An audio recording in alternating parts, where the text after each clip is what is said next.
کے ساتھ خوشیاں منا رہے ہیں، ایک دوسرے کو مبارکبادیاں دے رہے ہیں کہ آج دین مکمل ہو گیا ہے، احکام مکمل ہو گئے ہیں.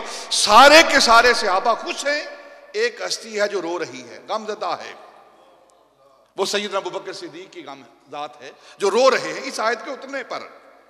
تو صحابہ نے جا کر ابو بکر کے پاس سوال کیا، ابو بکر آج تو خوشی کا دن ہے، آج ہم پر دین مکمل ہو چکا ہے، قرآنی آیات مکمل ہو چکی ہیں، نعمت کا اتمام ہو چکا ہے، اور تم خوشی منانے کی بجائے غم زدہ ہو، غم کر رہے ہو، رو رہے ہو.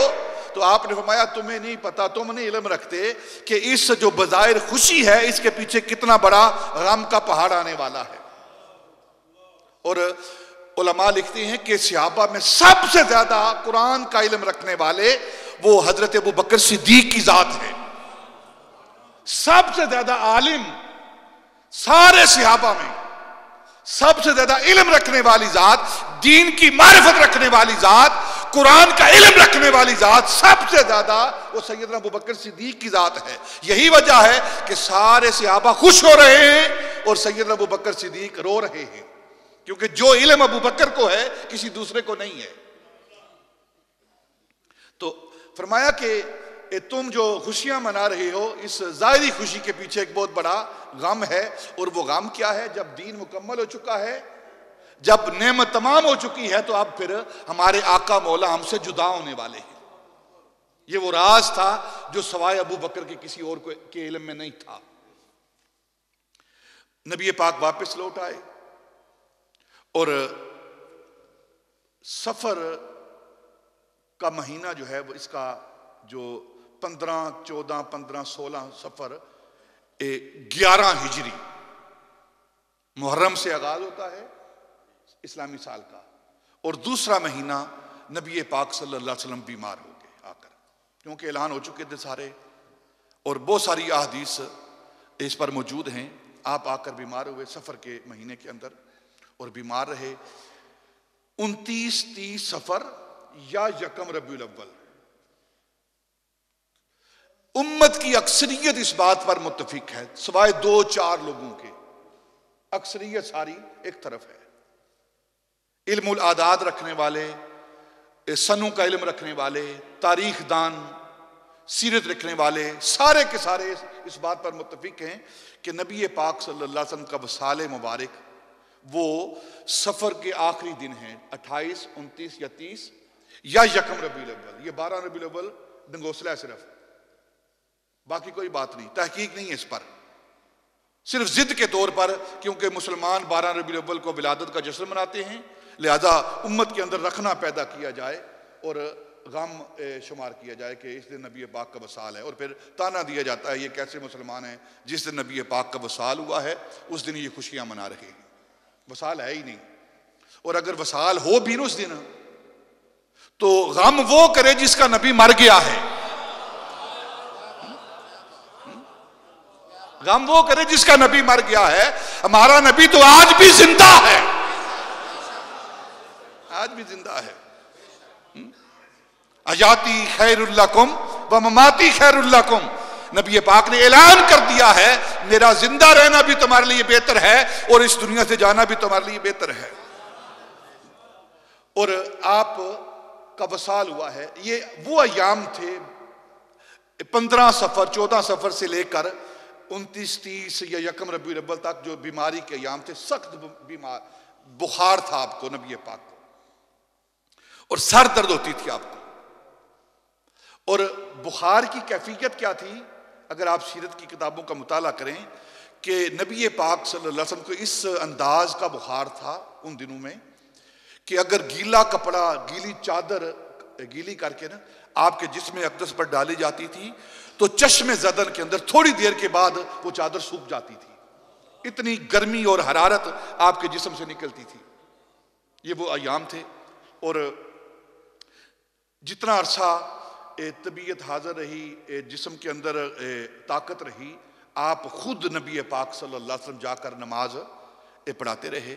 اور جب جسم کی طاقت ختم ہو گئی، ضعف ہو گیا، کمزوری ہو گئی، استغراق کی کیفیت غالب آ گئی، تو اس وقت نبی پاک صلی اللہ علیہ وسلم جو کہ سیدہ طیبہ طاہرہ سیدہ عائشہ صدیقہ کی گود میں سر رکھے ہوئے، ہر وقت وہ آخری ایام کیسے ایام تھے، ہر وقت نبی پاک کا سر مبارک سیدہ عائشہ کی گود میں رہتا تھا۔ کبھی غار میں باپ چہرہ والضحیٰ کو دیکھتا ہے، اور کبھی آخری ایام میں باپ کی بیٹی سیدہ عائشہ وہ چہرہ والضحیٰ کی زیارت کر رہی ہے۔ یہ مرتبے اگر کسی کو مل رہے ہیں، یا باپ کو مل رہے ہیں یا بیٹی کو مل رہے ہیں۔ اور اب 3 دن آخری 4 دن ایسے ہیں کہ بالکل استغراق کی کیفیت ہے، ضعف ہے، کمزوری ہے، مسجد کے اندر جانا اب ممکن نہیں رہا۔ تو نماز کا وقت ہوا تو بخاری شریف کے حدیث پاک ہے، نبی پاک نے فرمایا مرو ابا بکر فلیصلی بالناس، ابو بکر کو کہو کہ جا کر وہ میرے مصلی پہ کھڑا ہو کر نماز پڑھائے۔ سیدہ عائشہ صدیقہ نے جب یہ جملہ سنا نا تو آنکھوں سے آنسو نکلنے شروع ہوئے، چھما چھم آنسو گر رہے ہیں۔ تو پوچھا عائشہ کیوں رو رہی ہو؟ عرض کی حضور معاملہ یہ ہے، میں اپنے باپ کی طبیعت کو جانتی ہوں، اپنے باپ کی کیفیت کو جانتی ہوں، میرا باپ بڑا رقیق القلب ہے، آپ کے ساتھ جو محبت کا معاملہ ہے وہ برداشت نہیں کر پائیں گے کہ آپ کے مصلی پر کھڑے ہوں، وہ آپ کی غیر موجودگی ان پر بڑا غم ڈھائے گی، وہ یہ کام نہیں کر پائیں گے، آپ کسی اور کو حکم دیجئے۔ یہ سیدہ مسئلہ حل کرنا چاہتی تھی۔ اس امت کے اندر سب سے بڑی عالمہ دین کی، سب سے بڑی عالمہ، اور صحابہ کی اکثریت نے جن کے سامنے زانو تلمس طے کیا ہے، جن کی شاگردی اختیار کی ہے، اسے سیدہ عائشہ صدیقہ کہتے ہیں۔ بہت سارے دین کے مسئلے انہوں نے سوال کر کے حل کیے ہیں۔ تو آپ نے عرض کی حضور کسی اور کو حکم دیجئے، عمر موجود ہیں، عثمان موجود ہیں، علی موجود ہیں، باقی عشرہ مبشرہ میں سے صحابہ موجود ہیں، بڑے بڑے اعلیٰ رتبے والے تقوی پرہیزگاری والے صحابہ موجود ہیں، کسی اور کو حکم دیجئے کہ وہ مصلی رسول پر کھڑے ہو کر وہ نماز پڑھا دیں۔ آپ نے آنکھیں بند کر لیں، نبی پاک نے، سیدہ عائشہ صدیقہ نے جب یہ جملہ کہا نا، آنکھیں بند کی، تھوڑی دیر کے بعد آنکھیں کھولی، فرمایا مرو ابا بکر فلیصلی بالناس، ابو بکر کو کہو کہ وہ مصلی پر کھڑا ہو کر نماز پڑھائے۔ سیدہ عائشہ نے پھر یہی کلمے دہرائے کہ یا رسول اللہ کسی اور کو حکم دیجئے وہ نماز پڑھائے۔ مسئلہ حل کرنا چاہتی تھی سیدہ۔ نبی پاک نے پھر آنکھیں بند کی، تھوڑی دیر کے لیے آنکھیں بند کر کے آپ لیٹے رہے، پھر آنکھیں کھولی اور مرو ابا بکر فلیصلی بالناس، ابو بکر کو کہو وہ نماز پڑھائے۔ سیدہ عائشہ نے پھر یہ جملہ دہرایا، یا رسول اللہ کسی اور کو کہیے، میرا باپ یہ کام نہیں کر پائے گا، بڑا رقیق القلب ہے، بڑا نرم دل ہے، آپ کے ساتھ جو محبت کا معاملہ ہے میرے باپ سے نہیں ہوگا، آپ کسی اور کو حکم۔ 3 بار جب سیدہ عائشہ نے یہ بات کہی نا تو نبی پاک صلی اللہ علیہ وسلم نے آنکھیں کھول کر فرمایا عائشہ میں نے تیرے کہنے پر 3 بار اپنے رب کے حضور، اپنے اللہ کے حضور عرض کی کہ میری عائشہ کہتی ہے ابو بکر کے سوا کسی اور کو کھڑا کیا جائے، تو 3 بار اللہ کی بارگاہ سے یہی جواب آیا ہے کہ اگر محمد کے مصلی پر کھڑے ہونے کے کوئی قابل ہے تو وہ ابو بکر کی ذات ہے۔ جس کو اللہ پسند کرتا ہے کہ محمد کے مصلی پر کھڑا ہو وہ ابو بکر ہے۔ جب اللہ پسند کر رہا ہے، نبی پاک پسند کر رہے ہیں اور نبی پاک کھڑا کر رہے ہیں اپنے مصلی پر، نبی پاک کھڑا کر رہے ہیں، تو پھر کون ہٹائے گا؟ تیرے کہنے سے ہٹ جائیں گے وہ؟ دیکھیں نا مسجد کی انتظام کے صدیق فجر کی نماز پڑھا کے تھوڑی دیر کے لیے اپنے گاؤں کی طرف گئے تھے، مقام سخ جو تھا وہاں گئے تاکہ میں ظہر کی نماز تک واپس آ جاؤں۔ اسی دوران نبی پاک کا وصال ہوا، سیدنا ابو بکر واپس آئے اور اطلاع انہیں ملی کہ نبی پاک کا وصال ہو گیا ہے۔ آپ واپس آئے، سیدھے حجرہ عائشہ میں جہاں آج نبی پاک صلی اللہ علیہ وسلم کا گنبد مبارک ہے، وہاں اندر داخل ہوئے تو آپ کے جسم اقدس پر چادر پڑی ہوئی تھی، نبی پاک کے جسم پر چادر پڑی ہوئی تھی۔ آپ نے چادر ہٹائی اور نبی پاک کے چہرے پر، ماتھے پر، رخساروں پر، لبوں پر بوسے دیے ابو بکر نے. اور ان کے جو لفظ ہیں سیدنا ابو بکر کے، پہلے ہی آپ طیب پاک پاکیزہ سونے تھے، اللہ نے اور بھی حسن عطا کر دیا ہے آپ کو. یہ جملے کہہ کر سیدنا ابو بکر باہر آئے، صحابہ کی کیفیت دیکھی تو اعلان کیا، یہ بوڑھا ضعیف ابو بکر لیکن ایمان کتنا پختہ ہے، جسم کتنا کمزور ہے لیکن ارادہ کتنا پختہ ہے.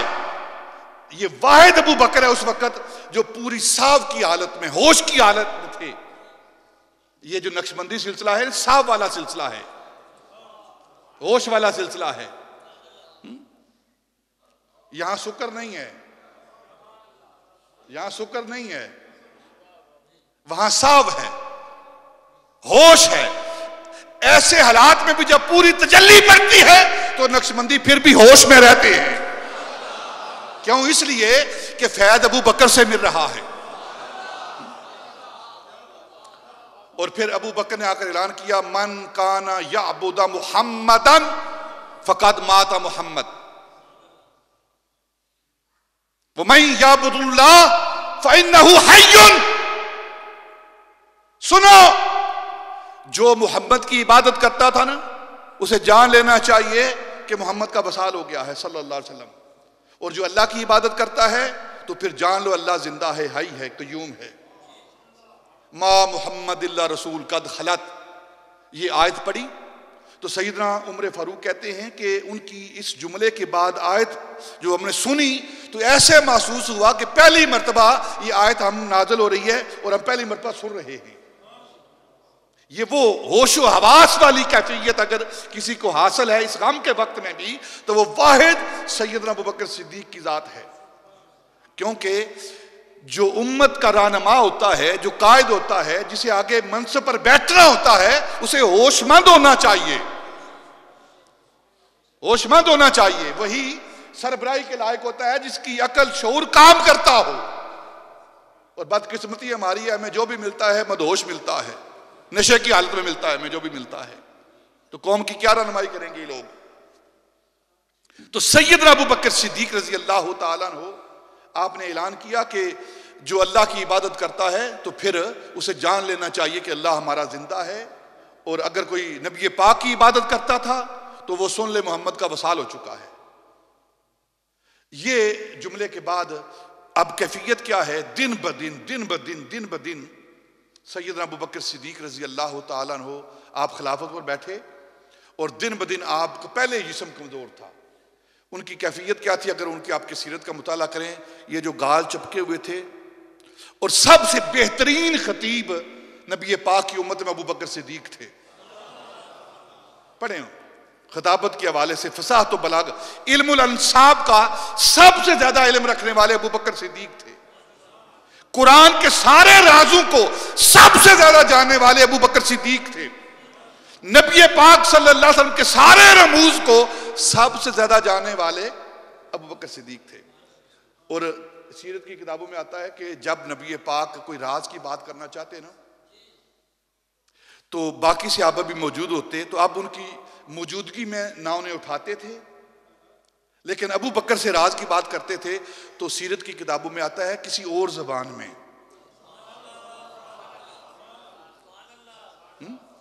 کسی اور حبشے کی زبان میں، کسی اور زبان میں نبی پاک ابو بکر سے بات کرتے. وہ بات کر دیتے، صحابہ بیٹھے رہتے، ابو بکر سمجھ جاتے میرے نبی نے مجھے کیا کہا. اب نبی پاک کے وصال کے بعد ابو بکر رضی اللہ تعالیٰ کی کیفیت کیا ہے کہ ہر وقت غم زدہ ہیں.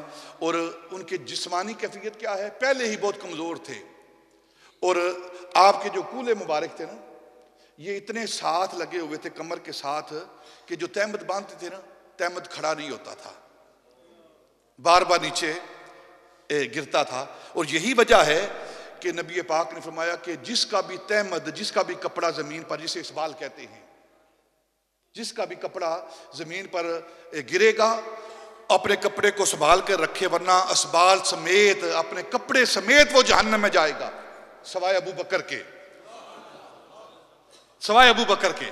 کیونکہ سیدنا ابو بکر صدیق کا وہ تہمت مبارک آپ کی کمر پر ٹھہرتا نہیں تھا، کولے مبارک جو ہے وہ اتنے کمزور تھے، ان پر گوشت نہیں تھا، جس وجہ سے وہ تہمت بار بار نیچے چلا جاتا تھا. اور نبی پاک نے فرمایا سوائے ابو بکر کے جس کا بھی کپڑا زمین پر لگے گا نا، اسبال ہوگا، وہ اپنے کپڑے سمیت جہنم میں جائے گا، لیکن میرا ابو بکر اس سے مستثنا ہے. کیونکہ باقی لوگ جن کے کپڑے زمین پر لگتے ہیں وہ تکبر کی وجہ سے لگتے ہیں، ابو بکر کی ذات وہ ذات ہے جس کے اندر تکبر کا شائبہ بھی نہیں. اور نبی نے فرمایا جس نے عاجزی و انکساری کی اس دنیا کے اندر چلتی پھرتی لاش دیکھنی ہو نا، وہ میرے ابو بکر کو دیکھے. سیدنا ابو بکر سے ہر وقت غمزدہ رہتے، اور کبھی گھاس کا وہ تیلا اٹھاتے اور اس کو اپنے ہاتھ میں لیتے تو کہتے کاش ابو بکر نہ ہوتا، گھاس کا تنکا ہوتا. کبھی درخت کا پتا لیتے اور کہتے کاش ابو بکر نہ ہوتا، درخت کا ایک پتا ہوتا. اور کبھی مدینہ المنورہ سے باہر نکل جاتے اور درخت پر دیکھتے پرندے چہچہا رہے ہیں، چڑیاں چہچہا رہی ہیں، تو کہتے کاش ابو بکر نہ ہوتا، ایک چڑیا ہوتا جو اپنے حساب و کتاب سے بے نیاز ہے. یہ وہ کیفیت تھی. ہر آنے والا دن وہ کمزوری کی طرف جا رہا تھا، ضعف کی طرف جا رہا تھا. اور جب 7 جمادی الاخری آئی نا، 13 ہجری کی، 11 کو نبی پاک کا وصال، 13 کو جمادی الاخری کو سیدنا ابو بکر کا وصال ہے. 7 جمادی الاخری آئی، اتوار کا دن تھا، سردی کا موسم تھا. سیدنا ابو بکر نے غسل کیا، جسم کمزور ہے تو اب ٹھنڈا پانی اور سردی وہ برداشت نہ کر پائے اور نمونیا ہو گیا، آپ کو بیمار ہوئے، بخار ہو گیا. اور بخار کی کیفیت 15 دن بخار کی کیفیت رہی. 22 جمادی الاخری، جمادی الثانی جسے کہتے ہیں، کو آپ کا وصال ہوا ہے. 22 جمادی الثانی، آج جو 22 جمادی الثانی ہے، یہ 15 دن وصال ہوا، 15 دن کے بعد وصال ہوا. وہی کیفیت جو نبی پاک کی تھی نا. آپ بھی 15 دن بیمار رہے اور سیدنا ابو بکر صدیق بھی 15 دن بیمار رہے. لوگ کہنے لگے کہ جو زہر دیا گیا تھا نا بڑھیا کی طرف سے، اس زہر کا اثر ہوا ہے. اور کچھ کہنے لگے کہ جو غار سور کے اندر سانپ ڈس رہا تھا، اس کا جو زہر تھا سانپ کا، اس سانپ کی زہر کی وجہ سے آپ بیمار ہوئے ہیں اور وصال ہو رہا ہے. تو حضرت عبداللہ بن عمر جو ہر وقت سیدنا ابو بکر کے ساتھ رہتے تھے، ان سے پوچھا گیا کہ ابو بکر کے وصال کا سبب کیا ہے. تو انہیں کہا نہ بڑھیا کا زہر اور نہ ہی سانپ کا زہر، ایک ہی بات تھی جو ہر وقت ابو بکر رضی اللہ تعالیٰ کو ڈس رہی تھی، اندر ہی اندر غم بن کر وہ پھیل رہی تھی، وہ نبی پاک کی جدائی تھی. نبی پاک کی جدائی تھی. اور سیدنا ابو بکر رضی اللہ تعالیٰ عنہ کا 22 جمادی الثانی 13 ہجری کو 2 سال 3 ماہ 11 دن خلافت پر متمکن رہتے ہوئے آپ کا وصال ہوا. جب وصال ہونے والا تھا تو کیفیت وہی تھی جو نبی پاک صلی اللہ علیہ وسلم کی تھی. آپ کا سر مبارک بھی، یعنی کہ سیدنا ابو بکر کا، وہ بھی اپنی بیٹی سیدہ عائشہ کے گود میں رہتا تھا، گود میں رہتا. تو ایک دن پوچھا بیٹی عائشہ یہ بتاؤ کہ آج کون سا دن ہے؟ تو کہنے لگی آج سوموار کا دن ہے. تو فرمانے لگے شاید آج ہم اپنے یار سے جا کر ملیں. پھر وصیت کی بیٹی جتنا عرصہ میں نے حکومت کی ہے، خلافت پر بیٹھا ہوں، تم نے حساب لگا کے جتنے پیسے میں نے بیت المال سے لیے ہیں نا، خزانے سے لیے ہیں، وہ سارے کا سارا مال عمر فاروق کو دینا، جا کر جمع کرا دینا. اور دوسری میری جو درخواست ہے تمہیں کہ یہ جو 2 چادریں میں نے میرے اوپر ہیں اس وقت، جن پر زعفران کے دوائی کے داغ لگے ہوئے تھے، پرانی چادریں، ان چادروں کو دھو کر ان پرانی چادروں کے اندر مجھے کفن دینا. تو سیدہ عائشہ صدیقہ کی آنکھوں سے چھما چھما آنسو گرنے لگے. ابا جان کیا ہم اس قابل بھی نہیں کہ آپ کو نیا کفن دے سکیں؟ تو فرمانے لگے بیٹی معاملہ نئے کفن کا نہیں ہے، میں اپنے آقا کے حضور جا رہا ہوں اور جا کر عرض کروں گا کہ میں آپ کی امت سے کفن بھی نہیں لے کر آیا، کفن بھی پرانا لے کر آیا ہوں۔ ابو بکر کی ذات وہ ذات جو امت سے کفن بھی نہیں لیا جس نے، لوگ کہتے ہیں جی باغ فدق کھا گئے ہیں، فلاں کھا گئے ہیں، وہ تو کفن بھی پرانا لے کر جا رہے ہیں۔ اور پھر دوسری وصیت کی، بیٹا یہ صحابہ جمع ہو رہے ہیں، ان سے کہنا کہ جب میرا وصال ہو جائے غسل دے کر چارپائی پہ ڈال کر تو میری اس میت کو، میرے جسم کو نبی پاک صلی اللہ علیہ وسلم کے روضہ اطہر کے سامنے رکھ دینا اور اجازت طلب کرنا۔ اگر اجازت مل جائے، اندر سے آواز آ جائے تو مجھے نبی پاک کے ساتھ دفن کر دینا، ورنہ مسلمانوں کے قبرستان جنت البقیع کے اندر دفن کر دینا۔ جب وصال ہوا تو اب یہ جو کسی اور سے اجازت لینے کی ضرورت نہیں ہے، کیونکہ حجرہ ہی بیٹی کا ہے، حجرہ ہی بیٹی کا تھا، جہاں نبی پاک مدفون ہے نا، جسے گنبد خضرا کہتے ہیں، یہ حجرہ عائشہ ہے۔ جو 9 حجرے تھے نا ازواج مطہرات کے، ایک حجرہ جس میں نبی پاک آج مدفون ہیں، آپ آرام فرما رہے ہیں، یہ سیدہ عائشہ کا حجرہ تھا۔ تو حضرت مولا علی رضی، سیرت کی تاریخ کی ساری کتابیں پڑھیں آپ، حضرت مولا علی رضی اللہ تعالیٰ عنہ نے نبی پاک کے روضہ اطہر کے دروازے کے باہر کھڑے ہو کر، اس وقت کمرہ تھا، یہ کیفیت نہیں تھی روضے کی گنبد والی، ایک کمرہ تھا، اس پر دروازہ لکڑ کا لگا ہوا تھا، اور وہ اوپر جو باندھتے ہیں نا کنڈی لگاتے ہیں، وہ کنڈی لگی تھی، جندرا لگا ہوا تھا، تالا لگا ہوا تھا۔ حضرت مولا علی رضی اللہ تعالیٰ نے سیدنا ابو بکر کی چارپائی کو دروازے کے سامنے رکھا اور نبی پاک کی بارگاہ میں سلام پیش کیا اور عرض کی، یا رسول اللہ، آپ کا دوست، آپ کا ابو بکر حاضر ہے، یہ اذن چاہتا ہے آپ کے ساتھ دفن ہونے کا۔ تو حضرت مولا علی نے یہ لفظ کہے نا جب کہ آپ کا دوست ابو بکر حاضر ہے اور آپ کے ساتھ ہی اب ساتھ چاہتا ہے، آپ کا وصال کے بعد بھی آپ کا ساتھ چاہتا ہے، تو حضرت مولا علی کہتے ہیں مجھے قسم ہے اس ذات کی، کیا ہوا کہ فوراً وہ کنڈا کھلا، نیچے گرا، جندرا ٹوٹا، دروازے کے کواڑ کھلے اور اندر سے آواز آئی کہ حبیب کو حبیب کے پاس لے آؤ، آج حبیب حبیب کا مشتاق ہے۔ اسی مقام کے اندر جہاں نبی پاک صلی اللہ علیہ وسلم کی قبر انور ہے، آپ کا وجود اطہر ہے، آپ کے ساتھ ہی سیدنا ابو بکر صدیق کو وہ جگہ ملی۔ اور کیسی جگہ ملی ہے، اگر اس کی آپ مطالعہ کریں، قبروں کا مطالعہ کریں، 3 قبریں ہیں۔ سیدہ عائشہ کہتی ہیں میں نے زندگی کے اندر خواب دیکھا کہ میرے حجرے کے اندر 3 چاند گرے ہیں، 3 چاند اترے ہیں۔ تو میں نے نبی پاک سے پوچھا کہ یہ اس کی تعبیر کیا ہے، تو نبی پاک نے فرمایا تیری حجرے کے اندر 3 چاند اترے ہیں، ایک چاند میں محمد ہوں، دوسرا چاند ابو بکر ہے، اور تیسرا چاند عمر فاروق ہے، ان کے مزار بنیں گے۔ تو کس انداز میں قبریں بنی؟ نبی پاک صلی اللہ علیہ وسلم کی قبر مبارک ہے، اور جہاں نبی پاک صلی اللہ علیہ وسلم کا سینہ مبارک ہے نا، این سینے کے بالکل سامنے سیدنا ابو بکر صدیق کا سر مبارک ہے، چہرہ مبارک ہے سیدنا ابو بکر کا، اور جہاں سیدنا ابو بکر صدیق کا سینہ ہے وہاں سیدنا عمر فاروق کا سر مبارک ہے۔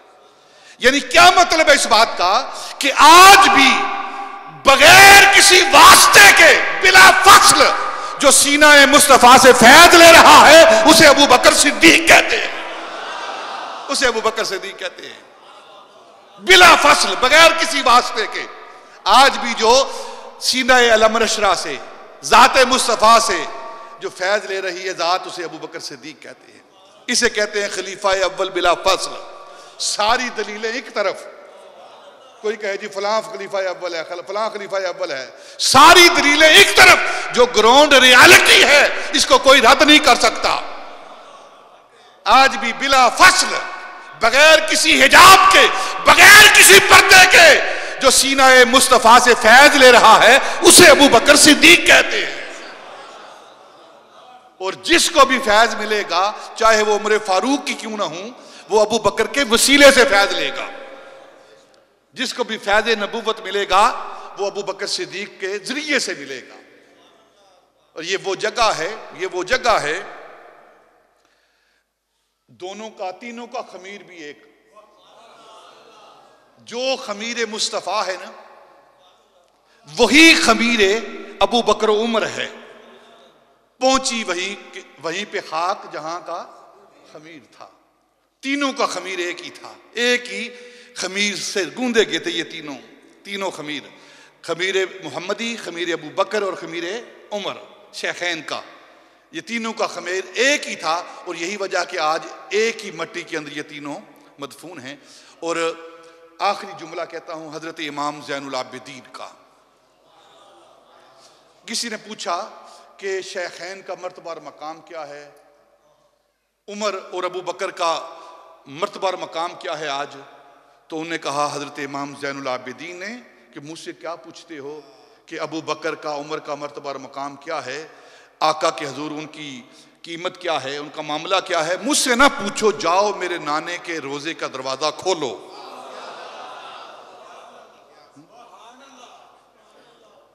کیا مقدر ہیں صدیقو، کیا مقدر ہیں صدیقو، کیا مقدر ہیں صدیقو، کیا مقدر ہیں صدیقو، جن کا گھر رحمتوں کے حب احمد ازل ہی سے، میں یہاں ہوں میرا دل مدینے میں ہے، وما علینا الا البلاغ۔